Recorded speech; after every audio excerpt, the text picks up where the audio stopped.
So we're delighted to have our next speaker here today. Emmanuel Opong from World Vision has very kindly agreed to step in for Sam Diarra, who was originally going to be speaking on behalf of World Vision. Emmanuel currently works in Southern Africa with World Vision, but was previously based in West Africa. So today he's going to be talking about some of the challenges of groundwater development in Western Africa.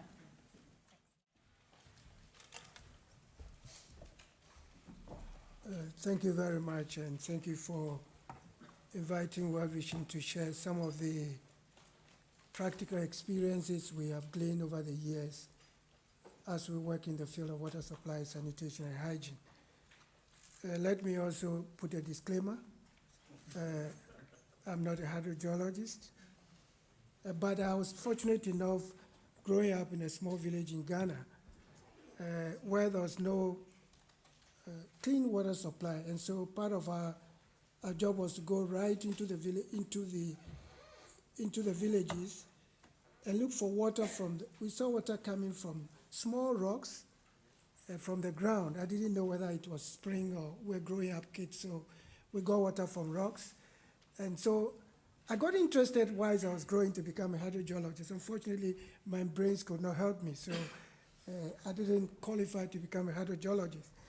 And then, strangely, I find myself working in the field of water supply, hemmed between two hydrogeologists. As a social scientist, project manager, having two strong, highly educated data, crank people, hydrogeologists, they made me to learn hydrogeology. So when I saw this topic and Sam was pushing me to come, I got excited. Hydrogeology and WASH. It's a very interesting topic. And I don't know if you're an NGO where you haven't tapped into the expertise of hydrogeologists and you are doing water supply, then you are missing a lot. Because there's so much they provide to improve the sustainability of the water supply, as well as ensuring that we can address issues of water supply in the communities that we serve. So by courtesy of Sam, I promised him that I'll deliver the paper. But if there are questions, I'll keep the questions for him and arrange for him to come back. But I'll try and share and answer some of the questions. Let me also say that the two earlier presentations, Richard and Guy, excited me because my area of interest is how do you always blend practice and research? They go together. If you leave research in your work, your practice is not informed very much by theory. And if you do a lot of research work, which I challenge my colleagues in academia, the challenge is that sometimes it's not informed by practice. So the two going together has helped World Vision over the years to improve our water supply to the communities that we serve.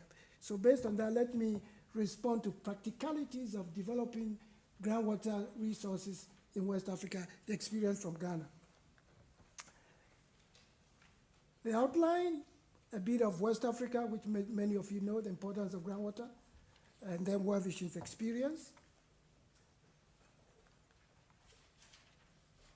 A bit of the context in which we operated. About 80% of the areas that we provide water for are in the rural areas. World Vision hasn't had a lot of experience in urban rural water supply. Our experience has been more in Zimbabwe, where we have a lot of experience from there. There was low rainfall in the areas we worked. 400 to 850 millimeters, a distribution between 3 to 4 months during the year in the areas that we worked. Low household incomes, low knowledge of water treatment technologies in the areas that we're working, geological and hydrogeological constraints that we faced as we were working in the Afram Plains in Ghana and also in the northern part of Ghana. And the low knowledge of groundwater resources. And those of you know I'm talking about between the year 1985 through to the year 2000, that we had to provide water for communities in Ghana, in the greater Afram Plains of Ghana, in the northern part of Ghana. I won't spend much to talk about the implications that we had there. Continue finding safe water for rural communities, develop technologies to treat surface water as well as providing groundwater supply for them. So I'll move on to the next presentation.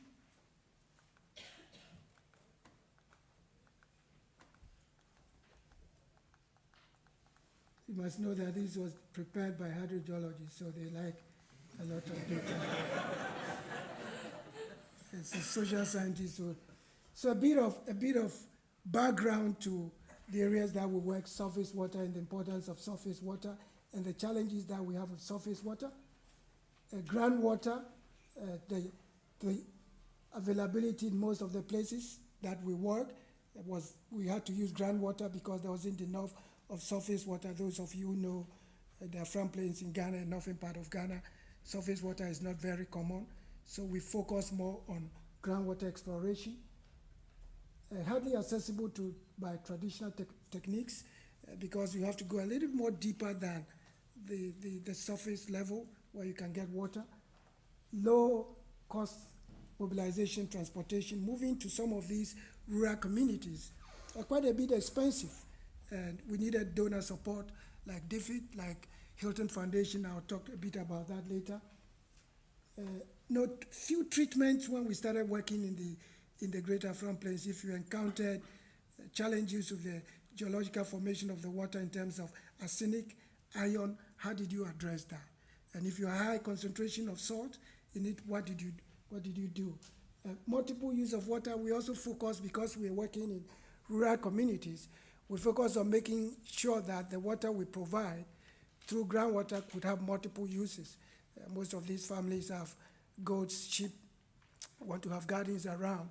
How do you ensure that when you provide water for them, they could use it for other, even when you don't have it for multiple use. Those of us who grew in villages, once you have water source, we don't care about whether you drill it for drinking, because we do have animals, we have goats and sheep, we do have small gardens. So people who design water, regardless of its use, the user determines how the water is used. So as you develop water points, it's important for you to be mindful of the users and how they apply the water. Then some also mentioned that renewable sources, climate change, but I think I won't focus very much. I told some that I won't focus much on this. I will talk more about our own experience in terms of. Before we started drilling, and let me be very brief to that, I was fortunate enough to be involved in the community engagement, community preparation, and then work closely with hydrogeologists in preparing communities and ensuring that the communities will be ready for the water provision, establishing their water committees, making sure that they have funding, making sure that they have institutions that would manage the water system. And we established those groundwork before the hydrogeologists moved in. And the hydrogeologist's responsibility was to do what they taught me over the years was that they did desktop study, if I'm right, if I'm wrong, and they took some time to look at all the maps and all the drilling that had been done throughout the country, which they call desktop study, and looked at all the areas we were moving in to provide water. After that, they went back to the community and did what they call terrain evaluation. If I'm wrong, they did terrain evaluation, looking at the terrain, looking at the various types of trees and vegetation in the area to help them determine whether the area is likely for groundwater exploration. Then they did that was at that level, that's all that we did. Terrain, desktop study, terrain evaluation, and then they went there and did siting and drilled. And those were the challenges we had. Before the drilling success was so low that in the front plains and in the northern part of the country, the success rate was almost 36%. And if you had a donor like DFID, you had a donor like Hilton Foundation, they raised questions. Why were your success rates so low?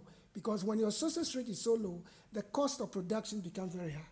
And then you are not able to provide enough water for the communities based on your proposal that we've developed. And so those were the challenges we had. Low knowledge of the hydrogeology at that time, were limited in terms of the geological knowledge existing in the country at that time, even if through the desktop study and terrain evaluation, it wasn't enough for them to be able to do siting and drill wells and become very successful. The database was just not there. Siting technologies were not improved, and so we had challenges with our work.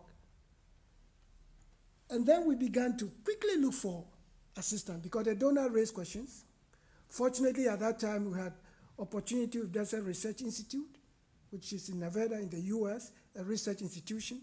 So quickly we contacted them to help us look at why we're getting so low success rate and to help us improve on our hydrogeological investigation and skills and expertise for our staff so that will help us to improve our success rate and the yield level. Through that, we had to look at all the hydrogeological maps in the country. Those of you who know Ghana at that time, 1985 to 2000, the data was just not there, or if it was there, it wasn't sufficient. And so through the work with Desert Research Institute, and that's why I like the presentation by Richard, bringing the expertise from the academia, they help us together with the government to develop hydrogeological maps. I recall sometimes we even had to rent a plane, a small plane. They call it satellite imagery, and did all that, went around to map up the area that we were working, develop hydrogeological maps, just to help and equip us as an NGO to help us improve our delivery for the communities. And then quickly through that, our siting skills improved.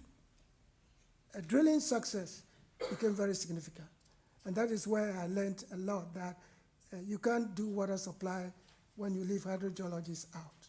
It will not be very successful. This is showing a well distribution. The greens are very successful. If I had shown you the earlier one, it was all dry because our siting skills were not adequate. Our technologies that we were using wasn't adequate, and therefore we had a lot of unsuccessful wells.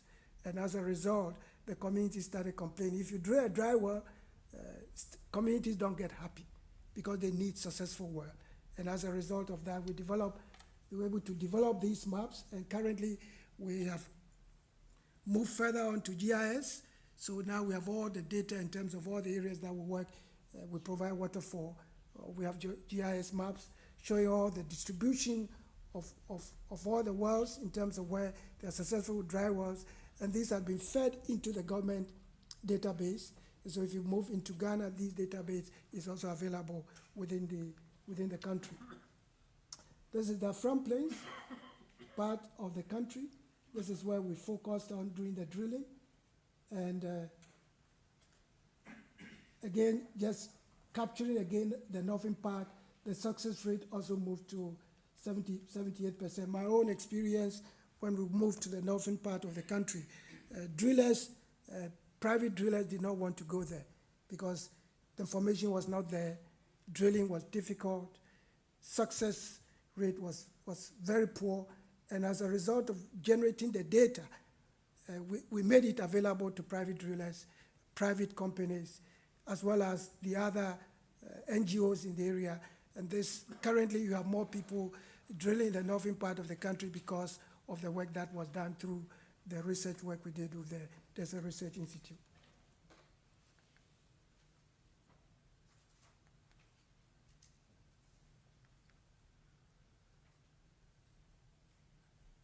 I think some wanted to capture that there's importance to provide water for the poor, address issues of poverty. Knowledge is important. And knowledge does not only exist in the field of NGOs. We need to build strategic partnerships with both academia, research institutions, to be able to equip our skills to be able to provide sustainable water supply and sanitation for the communities. You need to develop appropriate technologies. As a result of the work, we're able to develop arsenic removal plants, iron removal plants, fluoride. We have been able to establish various technologies through the work that we did with the academia, bringing the research that had been done and was seated at the university and nobody was using it. We're able to bring the knowledge back to the field and apply it to improve the quality of our work. The management component is also very important, and the general output is that from the presentation I'm making, if you forget anything, let me try and summarize.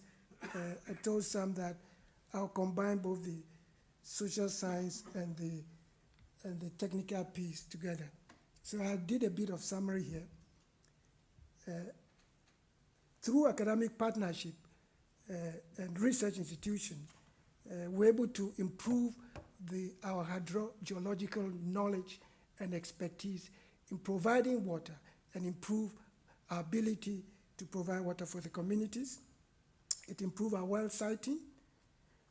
In other words, we made the information and the research work as practical for managers like us so that we can easily track. So well siting, we used to improve our well siting.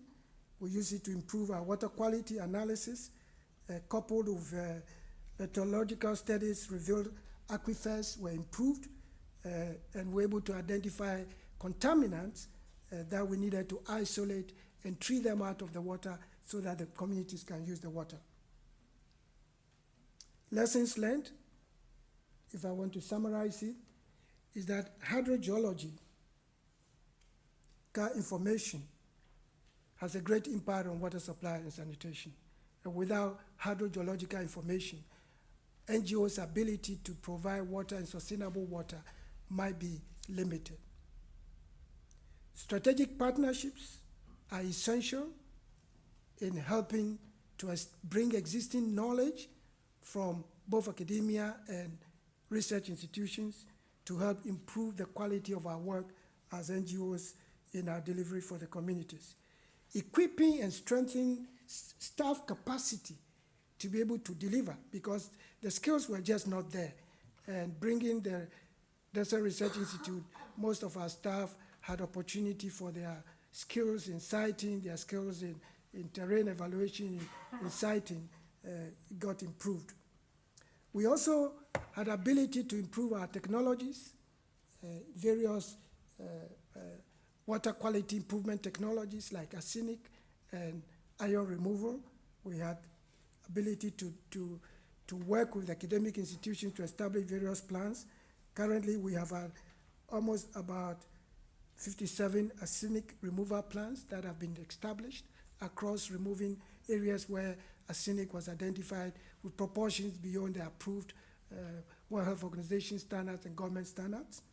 We've also been able to establish 157 fluoride and iron removal plants in areas where there was high concentration of fluoride and iron. We've been able to do that. We have been also through that establish strong partnership with the government. So the government in Ghana now has developed standards for water quality, standards in the country as a result of the work that we did with them over the years. The most interesting output from all the work that we've done over the past 15 years is that as a result of improving our skills and abilities, we have been able to drill about 2,500 boreholes in the whole of Ghana. It raises another question, which I hope I will get some researchers to help us to look at that, because that has been my concern, that if you point so many holes around, how is it affecting the aquifer overall? And is somebody studying that so that we will be able to not deplete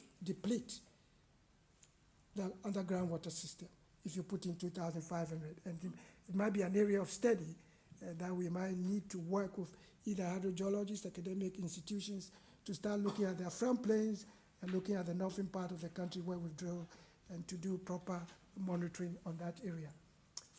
We've also provided water for almost 1 million people as a result of the technologies and skills that helped us to improve our hydrogeology delivery with water supply. There's a study that was done by WEDEC as well as University of North Carolina. They've gone back to the areas that we have worked, and they found that 72% of the wells are still functioning, 10 to 20 years now. And I attribute that to the knowledge that we gain as a result of the hydrogeological investigations and skills that we acquired to provide much more safe and sustainable water for the community. Thank you very much.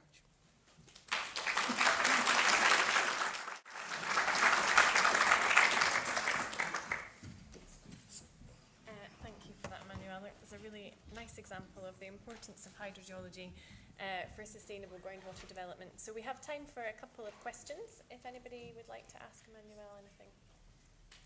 I hope I can answer the questions. Please do. Yeah, one down here.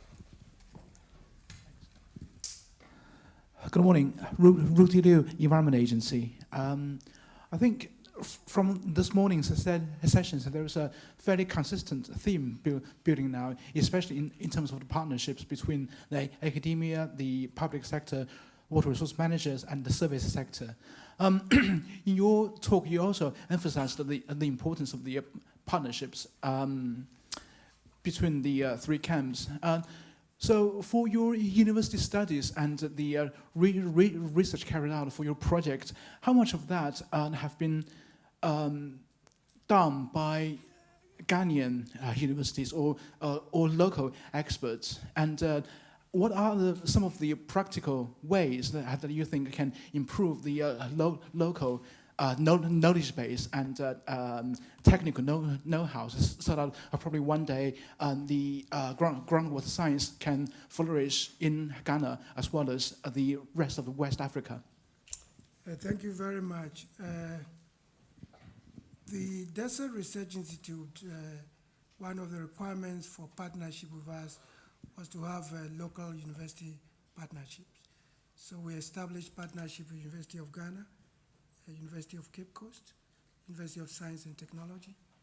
As a result of this project, we have been able to produce, I'll say 5 hydrogeologists went on, and they have their PhDs, and they went back. Some are teaching in the universities in Ghana. Some are also in the field of water supply. One particularly went back to the Hilton Foundation, as you might know him, Brahma Apambiri. He was a hydrogeologist at that time. I was a social scientist, and we're bumping heads together, learning social science and hydrogeology together. So we have used that to build the local universities. They've established faculties for that, and we have professors even coming from the university to come and teach there, as well as also professors from the universities in Ghana going also as part of their study there. One more quick question.